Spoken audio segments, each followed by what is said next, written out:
मैं शानदेश सुप्रिंटेंडेंट का शाना वेलफेयर होम 13 जुलाई 2020 को प्राइम मिनिस्टर हाउस इस्लामाबाद के आगे मेरे एहतजाज को रोकने के लिए राजा बशारत वजीर कानून और सोशल वेलफेयर ने अपने मुसल्लह गुंडों से रात की तारीकी में मेरे सरकारी क्वार्टर में आग लगवाकर मुझे मेरे बच्चों समेत जिंदा जलाने की भयानक कोशिश की। अब 18 अगस्त को मेरे प्राइम मिनिस्टर हाउस के आगे धरने को रोकने के लिए हर मुमकिन कोशिश की जा रही है।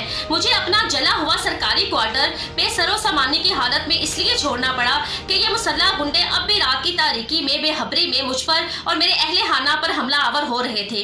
काशाना स्कैंडल और कायनात के कत्ल के बाद से ही मुझ पर जानलेवा हमले किए जा रहे हैं, धमकियां दी जा रही हैं, जिसके तमाम तर सबूत मेरे पास मौजूद हैं। मैं अब जहां पर पनाह गजीन हूं ये लोग वहां तक पहुंच चुके हैं। इस सूरत हाल को देखते हुए मेरे चंद मुखलिस बहन भाइयों ने मुझे मशवरा दिया कि 18 अगस्त के धरने के लिए मैं किसी सूरत छुप छुपाकर मुकर्रर दिन से पहले इस्लामाबाद पहुंच जाऊं, लेकिन मैं किसी सूरत इन बुज़दिल हुक्मरानों की तरह रात की तारीकी में और बेखबरी में छुपकर वार नहीं करूंगी। मैं अलील अलान डंके की चोट पर हर सूरत 18 अगस्त को प्राइम मिनिस्टर हाउस के गेट पर जरूर पहुंचूंगी। मुझे गिरफ्तार कर लिया जाए, मुझे कत्ल करवा दिया जाए, सिर्फ यही एक सूरत है कि मैं वहां पर ना पहुंचूं। इसके अलावा दूसरी कोई सूरत नहीं है कि मैं अपने धरने के लिए प्राइम मिनिस्टर हाउस इस्लामाबाद के आगे ना पहुंचूं।